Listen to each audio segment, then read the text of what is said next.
Le couple et le confinement. Depuis maintenant bientôt 1 an, nous avons pu observer différents types de couples se former, se reformer, s'unir, se désunir. Et j'ai essayé de résumer un petit peu, de condenser les principaux types de couples qui sont apparus depuis cette période. Donc, tout d'abord, il y a eu les jeunes couples. Les jeunes couples dans le sens où la rencontre a eu lieu très peu de temps avant le confinement.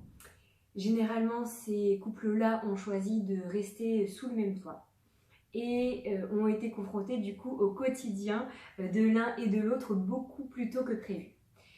Alors, il y a eu souvent 2 cas de figure, soit le couple s'est vu mis à mal face à ce quotidien brutal et face à la perception de leur couple imminent, soit cela est venu renforcer les liens beaucoup plus vite que prévu. Et donc le couple s'est maintenu et continue, perdure dans le temps. Il y a eu aussi les couples qui étaient ensemble depuis un certain bout de temps et où le confinement est venu renforcer les liens, c'est-à-dire que les partenaires ont pu retrouver ou trouver du soutien, de l'écoute bienveillante de la part de l'autre. Je pense aussi notamment aux couples qui ont des enfants, qui ont dû gérer un quotidien avec des enfants non-stop pendant plus de 2 mois. Il y a eu aussi les couples qui fonctionnaient d'habitude sur un peu l'individualité de l'un et de l'autre, ce qui permettait de nourrir le couple en temps ordinaire. Mais avec ce confinement, cela est venu éteindre chaque loisir, chaque distraction de l'un et de l'autre, et est venu remettre en lumière en fait le fonctionnement du couple dans leur unité. Donc vous voyez, il y a eu différents types de couples. Il y a eu les couples aussi qui étaient à des kilomètres l'un de l'autre et ne se sont pas vus depuis pendant un bout de temps.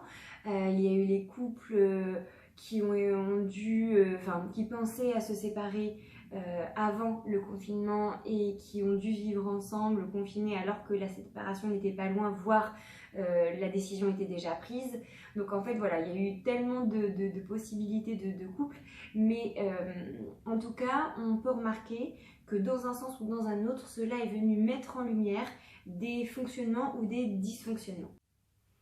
Beaucoup de patients me demandent si cela est normal que leur couple soit mis à mal depuis cette période de confinement, depuis l'arrivée du Covid-19, depuis l'arrivée de toutes ces normes sociétales que nous sommes en train de vivre.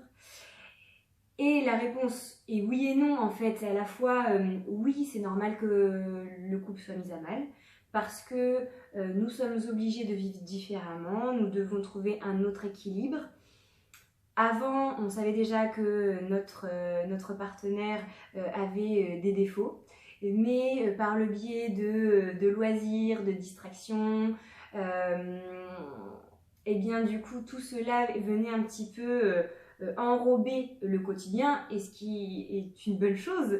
Mais là, le confinement et toute cette période de vie vient mettre les projecteurs sur ce qui ne va pas, ce qui ne va plus, ce qui convient, ce qui ne convient pas. Et donc du coup, beaucoup de couples me disent qu'ils ne s'y retrouvent plus ou ils n'arrivent plus à retrouver leur couple d'avant.